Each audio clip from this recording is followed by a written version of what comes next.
नमस्कार साथियों, आज हम चर्चा करने जा रहे हैं डॉक्टर भीमराव अंबेडकर की उस महान कृति की जिसने हिंदू समाज की नींव को सोचने पर मजबूर कर दिया। किताब का नाम है riddles in Hinduism. Baba Saheb ने इस किताब को केवल किताब नहीं बनाया, बल्कि इसे समाज के सामने रखा एक आईना बताया। उन्होंने लिखा कि हिंदू समाज में बहुत सारी बातें सवाल पूछे बिना मानी जाती हैं। लोगों को बचपन से सिखाया जाता है, ये करो, ये मत करो, पर कभी ये नहीं बताया जाता कि क्यों करो। इसीलिए बाबा साहेब ने कहा, सवाल पूछो, क्योंकि सवाल पूछना ही जागरूकता का पहला कदम है। इस किताब में उन्होंने 24 पहेलियां रखीं, ऐसी पहेलियां जो धर्म, समाज और परंपरा के सबसे गहरे हिस्सों को चुनौती देती हैं। आइए इस सफर की शुरुआत करते हैं रिडल 1 से। रिडल 1, भगवान की उत्पत्ति की पहेली। बाबा साहेब का पहला सवाल बहुत बड़ा है। भगवान का जन्म कैसे हुआ? वेद, पुराण और शास्त्र अलग अलग बातें कहते हैं। कहीं लिखा है ब्रह्मा ने विष्णु को बनाया, कहीं लिखा है विष्णु ने ब्रह्मा को बनाया। कुछ जगह कहा जाता है शिव ही आदिदेव हैं, सबके मूल हैं। अंबेडकर जी पूछते हैं, अगर भगवान सर्वशक्तिमान है तो उसे पैदा कौन करता है? जन्म लेना मतलब किसी के द्वारा उत्पन्न होना, और जो किसी के द्वारा उत्पन्न हुआ है वह सृष्टि का कारण कैसे हो सकता है? वह कहते हैं, धर्म का सबसे बड़ा आधार भगवान की सर्वशक्तिमत्ता है, लेकिन जब हम मानते हैं कि भगवान का जन्म हुआ तो हम खुद उसकी शक्ति पर सवाल उठाते हैं। इसलिए यह पूरी कहानी विरोधाभासी लगती है। अंबेडकर जी लिखते हैं, अगर लोग इन कहानियों पर सवाल नहीं उठाएंगे तो वे हमेशा डर में जीते रहेंगे। सही धर्म वह है जो तर्क पर टिक सके, न कि केवल अंधविश्वास पर। रिडल 2, अवतारवाद की पहेली। दूसरी पहेली में बाबा साहेब विष्णु के 10 अवतारों पर सवाल करते हैं। मत्स्य, कूर्म, वाराह, नरसिंह, वामन, परशुराम, राम, कृष्ण, बुद्ध और कल्कि। वह पूछते हैं, क्यों भगवान को बार बार जन्म लेना पड़ता है? क्या वह अपनी बनाई हुई दुनिया को संभालने में असमर्थ है? क्या वह एक बार में सब कुछ ठीक नहीं कर सकता? अगर भगवान को बार बार आना पड़े तो यह उसकी शक्ति की कमी दिखाता है। यह बात एक सर्वशक्तिमान ईश्वर के विचार से मेल नहीं खाती।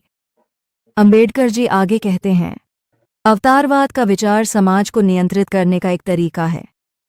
लोगों को यह समझाने के लिए कि जब जब अन्याय बढ़ेगा भगवान खुद आएंगे और सब कुछ ठीक कर देंगे। इससे लोग खुद अन्याय के खिलाफ लड़ने की जगह इंतजार करने लगते हैं कि कोई दिव्य शक्ति आकर उन्हें बचाएगी। यह सोच लोगों को कमजोर बनाती है।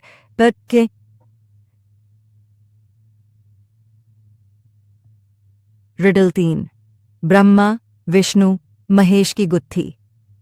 तीसरे रिडल में बाबा साहेब हिंदू धर्म की त्रिमूर्ति पर सवाल करते हैं। त्रिमूर्ति का मतलब सृष्टि के रचयिता ब्रह्मा, पालनहार विष्णु और संहारक शिव। अंबेडकर जी कहते हैं, अगर ये तीनों एक ही परमात्मा के रूप हैं तो इनकी कथाओं में इतनी प्रतिस्पर्धा क्यों?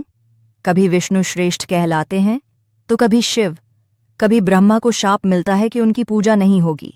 वह कहते हैं, ये कथाएं हमें बताती हैं कि ये देवी देवता मानव रचना है। किसी समाज ने विष्णु को बड़ा माना, किसी ने शिव को, और धीरे धीरे यह कहानी बन गई कि ये तीनों मिलकर त्रिमूर्ति हैं। इस तरह धर्म एकता के बजाय विभाजन का कारण बन गया। हर संप्रदाय अपने देवता को बड़ा बताने में लग गया। रिडल 4, वेदों की प्रामाणिकता पर सवाल। चौथे रिडल में बाबा साहेब सीधे सवाल करते हैं, क्या वेद सचमुच ईश्वर की वाणी है? वह कहते हैं, अगर वेदों को ईश्वर ने कहा है तो उनमें विरोध क्यों है? कहीं यज्ञ का महिमांडन है, कहीं यज्ञ को त्यागने की बात है। कहीं लिखा है हिंसा मत करो, कहीं लिखा है अश्वमेध यज्ञ करो जिसमें जानवरों की बलि दी जाती है। अंबेडकर जी कहते हैं, सच्चाई यह है कि वेद अलग अलग युगों में अलग अलग ऋषियों ने लिखे, इसलिए उनमें एकरूपता नहीं है। इन्हें ईश्वर की वाणी मानना तर्कसंगत नहीं है। रिडल 5, यज्ञ और बलिदान का रहस्य। 5वें रिडल में बाबा साहेब यज्ञों पर सवाल उठाते हैं। वह कहते हैं, यज्ञों में अन्न, घी और जानवरों की बलि दी जाती है। क्या किसी दयालु भगवान को ये सब पसंद हो सकता है? वह कहते हैं, अगर धर्म मानवता के लिए है तो यज्ञ में जानवर मारना धर्म का हिस्सा कैसे हो सकता है? उन्होंने इसे अंधविश्वास बताया और कहा कि धर्म का असली उद्देश्य दयालुता और करुणा होना चाहिए। क्लोजिंग, पहला भाग। दोस्तों, ये थे पहले 5 रिडल।